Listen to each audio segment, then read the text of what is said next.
Hi Aquarius, welcome to your weekly reading for February 23rd to March 2nd. I am Charlene Lizette. If you're new here, thank you so much for stopping by. If you're returning, a massive thank you to you for being a part of our Habab community. As always, I do need to give gratitude and adoration to my great queen, the Morgan, to whom all my work is devoted to. Okay, I like this energy so far. The Seven of Cups and the Nine of Pentacles. The Page of Okay. Okay.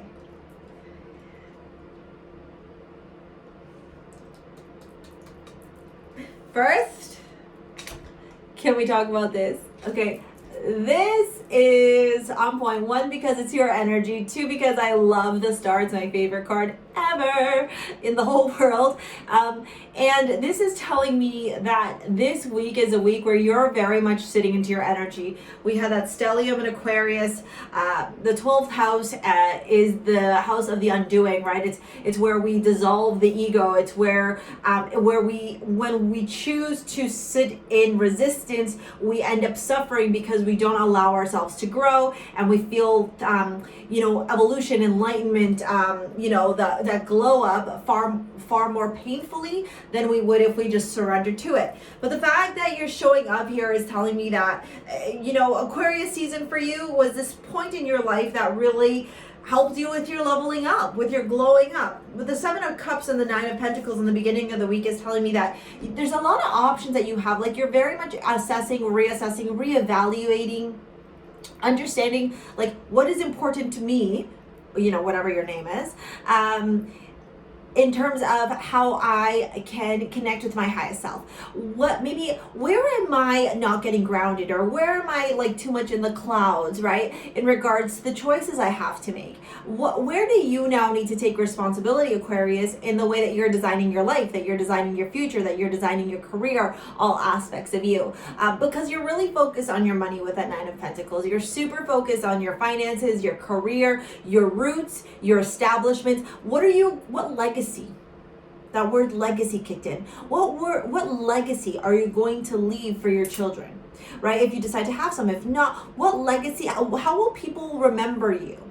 How do you want people to remember you? This is such a focus on you, your own growth, your own evolution. Like, where am I refusing to step up into my power, right? Oftentimes, and I'm going to say this like 99.99999%, the reason that we're not growing, the reason that we're not evolving, the reason that we're not reaching these goals, these dreams, these wishes, these ambitions that we have is very much because we are stopping ourselves. And that energy right here in the beginning of the week, it's almost like you kind of have a conversation with yourself in the mirror and you're like, Aquarius, we're the star.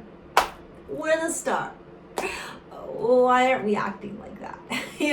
Why aren't we embodying that star energy, and where are we lacking from embodying that star energy? As you move into the week here, I think there's maybe going to be some challenging conversations, or maybe you'll receive information through text, so text message, email, social media, etc., or you'll see something. That Page of Swords is a messenger.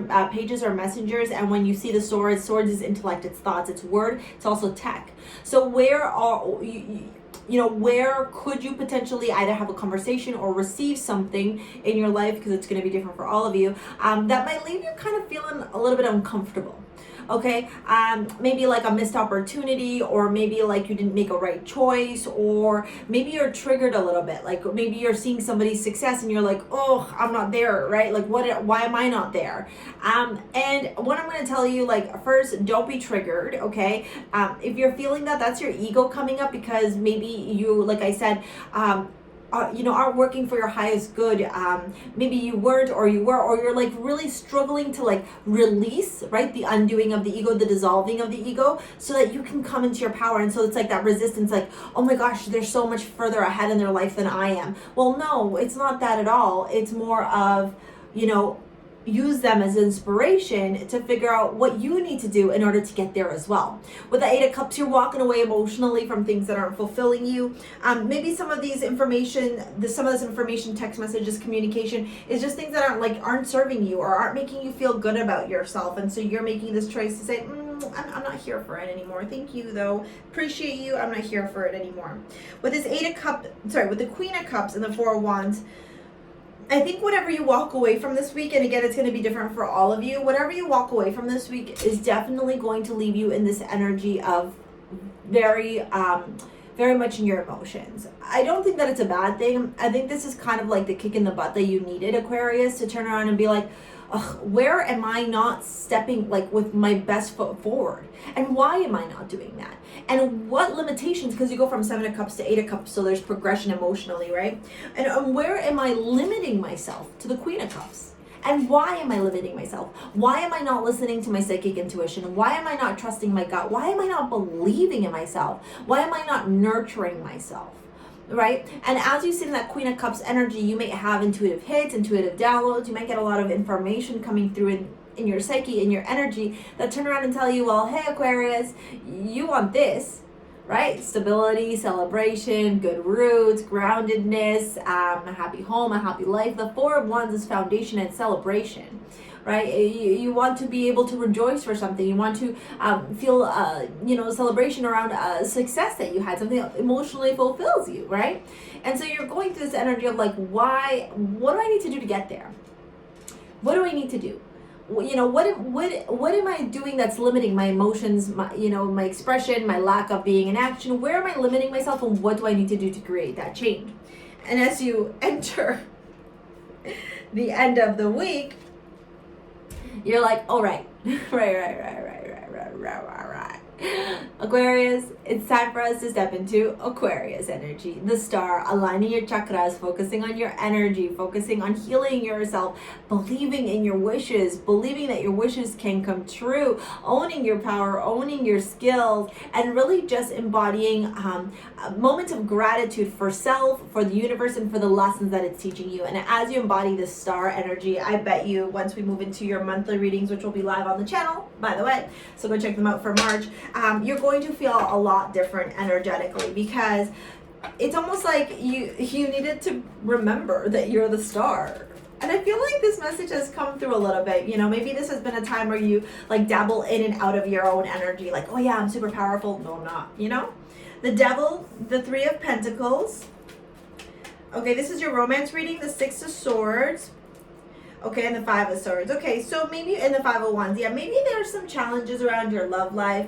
Maybe there's some challenges around the way that you're approaching your love life, or the expectations that you have around your love life. The Devil energy tells me that if you are in a relationship, maybe with a Cancer, Scorpio, Pisces, because that Queen of Cups, or even with another fellow Aquarius, and the Devil, Capricorn, that maybe there's like BDSM involved, maybe there's like a kink involved, because if you take a look at the Devil, see what he has in his hand. Maybe that energy, that connection that you have, maybe there's a part of you that's kind of like lying to yourself about the connection, or on the other side of that, maybe there's like a part of you where like you're reaching back into that codependency, where you're like, no, I'm not being codependent at all. But it's kind of like denial. So there's revelation here around how you're approaching your relationship. This Three of Pentacles tells me there's obviously love here connected with between the two of you. There's passion, there's love, there's rejoice, there's a lot of beauty to be had, right? But the Three of Pentacles is also like networking, collaborating. It could also mean like going to see like a therapist, a coach, a relationship counselor, something along the ways, to ensure that both of you, why does this card keep sticking to me? That both of you end up feeling good, right? Maybe this message that you receive for some of you is like an ex for your partner or for you, and it kind of like brings up stuff, and you realize, oh, maybe I hadn't dealt with all the shit that I shoved under the rug. Because the Six of Swords and the Five of Swords tells me that there's still a little bit of mental blockages, mental anguish, mental maybe even anxiety around your relationship. The Six of Swords is like moving to calmer waters, but you move from the 6 to the 5, so it's like calmer waters to like, oh my god, more turbulent. Like, is there going to be conflict? Am I going to repeat the same patterns in my relationship again? All right, let me get some romance cards. Willow just joined in here. If you're interested in a private reading, go take a look at the description box below. I offer live and pre-recorded sessions. And also, if you're into gemstone jewelry, I create crystal jewelry over at STARSEA Jewels, your modern day amulets. Romantic feelings. Yeah, like it's very clear you all have that. Children. Your love life is affected by children. Okay, maybe some of you have kids. Maybe your partner has kids. And, you know, the conversation around, can this work? right? Will they accept your kids? Will you accept their kids? You know, can you move forward in a relationship with somebody who maybe, you know, has a hard time embracing your kids or being there for your kids, or stepping up into some type of authority figure for your kids, right? And that maybe that's where some of that mental anguish comes from, because it's very clear you both have feelings for each other. But the kids section and the Six of Swords and the Five of Swords tells me that there's like some combative energy there, some conversation still that needs to be had in order for this connection, if this resonates with you, to be able to progress in a very healthy, established, well-rooted way. All right, Aquarius, that's your reading for February 23rd to March 2nd. Make sure you go check out your monthly. I cannot believe we are in March. Thank you so much for your likes, your comments, your shares, your subscribes. Make sure you subscribe to the channel if you haven't already. Comment and let me know what you think of this. And like I said, if you want to purchase some gemstone healing jewelry, or if you want to go ahead and book a private with me, it's all in the description box below. We'll see you later, alligator. Peace out. Bye.